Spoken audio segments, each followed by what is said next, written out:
बिस्मिल्लाहिर्रहमानिर्रहीम। जैसा कि हम सब जानते हैं कि भारत ने एक नया ड्रामा रचाया है पहलगाम में, और उस ड्रामे को जो फॉल्स फ्लैग ऑपरेशन उसने किया है उसके बाद उन्होंने यकतरफा तौर पर जो इकदामात लिए थे उनमें उन्होंने परसोना नॉन ग्रांटा करार देते हुए हमारे तमाम डिप्लोमेट्स जो थे उनकी तादाद को भी महदूद किया। फिर उसके बाद ऐलान किया। फिर उसके बाद जो एक इंडस वाटर ट्रीटी है जो हमारी, उसको यकतरफा तौर पर उन्होंने सस्पेंड किया है, जिसका कि उनको बिल्कुल कोई इख्तियार ही नहीं है। और मैं ये समझता हूँ कि ये इतना बड़ा ड्रामा है कि जो हाईएस्ट सिक्योरिटी जोन है जो उन्होंने बना रखा है अपने, कि जितनी वहाँ पर आबादी है तकरीबन उसके साथ उतने ही जो है ना जो सिक्योरिटी पर्सनल्स हैं भारतीय, वो उनके साथ मकबूजा कश्मीर में फिरते हैं। और ये ड्रामा जो है कि सरहद पार से 3 दहशतगर्द जो हैं वो इतना भारी असला उठाकर, एक तो वो सरहद जो इंतहाई सेंसिटिव है जहाँ पे भारत ने जो है करंट छोड़ रखा है और एक ऐसी फेंस लगाई हुई है जिसके अंदर के उन्होंने करंट छोड़ा हुआ है। फिर वहाँ पर तमाम दुनिया के सिक्योरिटी कैमराज उन्होंने लगाए हुए हैं। वो क्रॉस करके ना सिर्फ ये कि वो चले गए, फिर उसके बाद 400 किलोमीटर का सफ़र वो तय करते हुए, पहाड़ क्रॉस करते हुए, असला उठाते हुए पहलगाम पहुँच के और वहाँ दहशतगर्दी उन्होंने कर दी। ये इतनी बड़ी कंकॉक्टेड स्टोरी है कि जिसके ऊपर सिर्फ हंसा ही जा सकता है। ये रिडिकुलस है और भारत को शर्म आनी चाहिए, और अजय देओल को भी, और वो दूसरे जो अमित शाह हैं उनको भी, कि इस तरह की कहानियाँ बनाते हुए वो दुनिया में अपना तमाशा बना रहे हैं। और जो उनके वज़ीर आज़म हैं नरेंद्र मोदी, वो तो पहले ही तमाशा बने हुए हैं। भारत जिसके बारे में कहा जाता था कि वो बहुत बड़ा एक डेमोक्रेटिक कंट्री है और उसकी डेमोक्रेसी जो है वो हाईएस्ट रैंक्स हैं उसके, और बड़ी उसको अप्रिसिएशन मिलती थी। वहाँ पर एक ऐसा आदमी अब वज़ीर आज़म है जो एक मरतबा अमेरिका जिसके ऊपर बैन था वो जा नहीं सकता था आफ्टर दी जो इंसिडेंट ऑफ गुजरात था, जहाँ पे उसने मुसलमानों की पूरी ट्रेन उसकी वजारत उज़्मा के दौर में जला दी गई थी। अब वो पूरे भारत का जो एक सेकुलर चेहरा था उसको तबाह और बर्बाद कर चुका है। पता नहीं वो भारत को कहाँ तक लेकर जाएगा। ये तो खैर सोचना भारतीयों का काम है। वो देखें कि भारत का जो एक चेहरा मस्क हो रहा है दुनिया में, उसका ज़िम्मेदार उनका अपना वज़ीर आज़म है, और उसकी जो एक जुनता है वो है, जिसको उसने अपने साथ एक्सट्रीमिज़म के ऊपर ला के बिठा लिया है। लेकिन चलें, बहरहाल आज वज़ीर आज़म पाकिस्तान जनाब मोहम्मद शहबाज शरीफ साहब ने नेशनल सिक्योरिटी कमेटी की मीटिंग बुलाई थी और वहाँ पे बहुत आला फैसले किए हैं।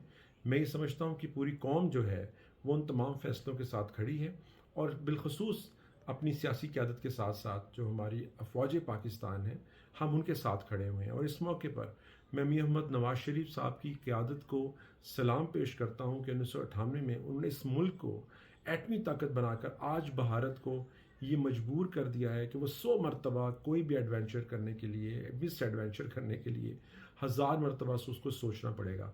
पाकिस्तानी पूरी कौम जो है चंद आकबत नानदेश लोगों को छोड़कर अपनी फ़ौज पाकिस्तान के साथ खड़ी है, और हम हर भारतीय जारियत का जवाब देने की ना सिर्फ ये कि सलाहियत रखते हैं, बल्कि हम उसका मुंह तोड़ जवाब देने के लिए बिल्कुल तैयार और कमर बस्ता हैं।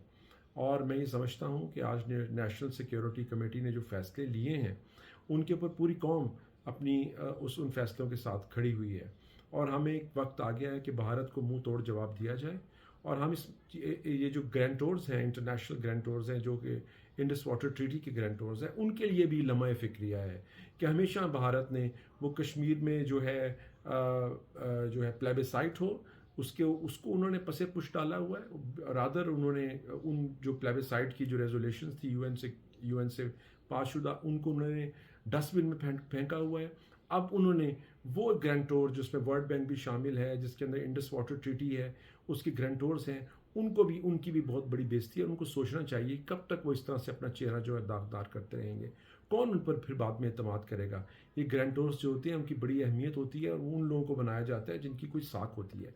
अगर आप अपनी साख यूं ही ख़राब करते रहेंगे तो कौन आप पर एतमाद करेगा। अक़वाम आलम में आप ज़ोर ज़बरदस्ती कुछ अरसे तक तो अपना खौफ बरकरार रख सकते हैं, लेकिन बहुत जल्दी तमाम अक़वाम आलम ये सोचने में मजबूर हो जाएंगी कि ये जो ग्रांटोर्स हैं, फिर ये अगर भारत जैसे बेलगाम घोड़े को नकेल नहीं डाल सकते हैं तो फिर ये क्या होगा। तो फिर मेरा ख्याल है कि भारत को बल्कि बेलगाम घोड़ा नहीं, उनका बदमस्त हाथी बन चुका है। और इंशाल्लाह ताला मुझे पूरी उम्मीद है कि जिस तरह पोरस के हाथियों ने अपने ही फ़ौज को मलिया मेट किया था, तो नरेंद्र मोदी भी पोरस का हाथी साबित होगा और ये भारत को तबाह व बर्बाद कर देगा। मैं ये समझता हूँ कि पाकिस्तान ने जो आज फैसले लिए हैं, उनका जो भारत का मुंह तोड़ जवाब देने का जो फैसला किया है, ہم پوری قوم ان کے ساتھ ہیں، اور میں اپنی ایک سیاسی جماعت کو بسط احترام بغیر کسی مخالفت کے کہنا چاہتا ہوں کہ یہ قومیں جو ہوتی ہیں وہ ان موقعوں پر اکٹھے ہوتی ہیں. آپ کا سوشل میڈیا زہر اور آگ اگلنے سے باز ہی نہیں آتا. ہر موقع سے آپ فائدہ اٹھانے کی کوشش کرتے ہیں. خدا را اس سلسلے کو بند کر دیجیے. افواج پاکستانی ہیں جن کی بدولت آج پاکستان میں امن اور سکون ہے.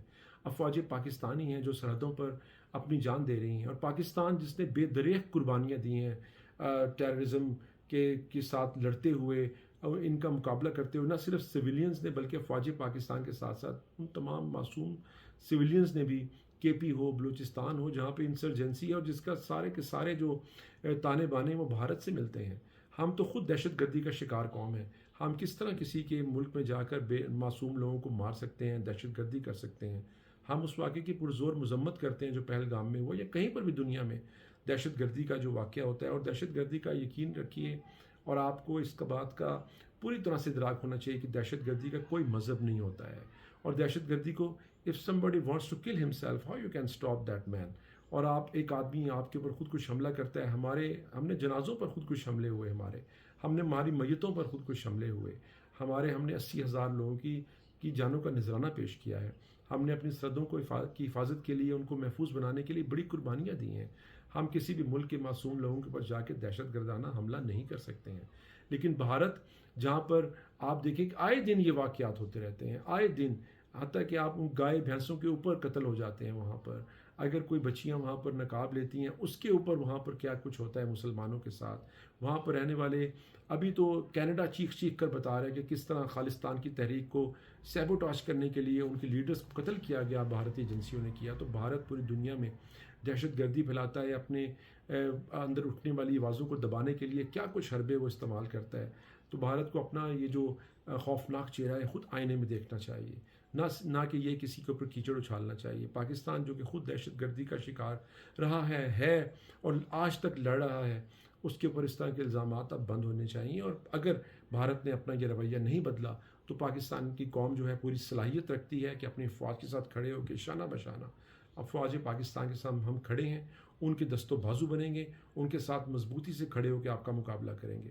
میں اس موقع پر پھر اپنی بات کو وہیں سے جوڑتا ہوں کہ خدا را ہماری ایک مخصوص سیاسی جماعت کا جو سوشل میڈیا اور اس کے سوشل میڈیا پر جو ایکٹیوسٹ ہیں وہ اس وقت سنگ باری کرنے سے باز رہیں، اور پاکستان کا جو اتحاد ہے ہماری قوم کا اپنے فوج کے ساتھ، اس کو پارا پارا کرنے کے لیے وہ غیر ملکی آقاؤں کے جو ہیں غلام نہ بنے، ان کی اعلیٰ کار نہ بنے. یہ پاکستان ہے تو آپ کی سیاسی جماعت ہے، یہ پاکستان ہے تو ہم سب کی جو شان و شوکت ہے، یہ پاکستان ہے تو آپ کی قیادت بھی ہے، آپ اس پروسیس میں بھی شامل ہیں. پاکستان کی حفاظت کے لیے آپ کو چاہیے کہ اپنا رویہ بدلیں. اور میرے پوری قوم کو بھی یہ میسیج ہے کہ فوج پاکستان کے ساتھ آج ہم کھڑے ہیں، اور اس کے سپہ سالار حافظ عاصم منیر صاحب جو بھی فیصلہ لیں گے، اور ہماری سیاسی قیادت، ہمارے لیڈر جناب شہباز شریف صاحب، وزیر اعظم اسلامی جمہوریہ پاکستان، جو بھی فیصلہ لیں گے پوری قوم آپ دونوں کے ساتھ کھڑی ہوگی انشاءاللہ تعالی. بہت بہت شکریہ.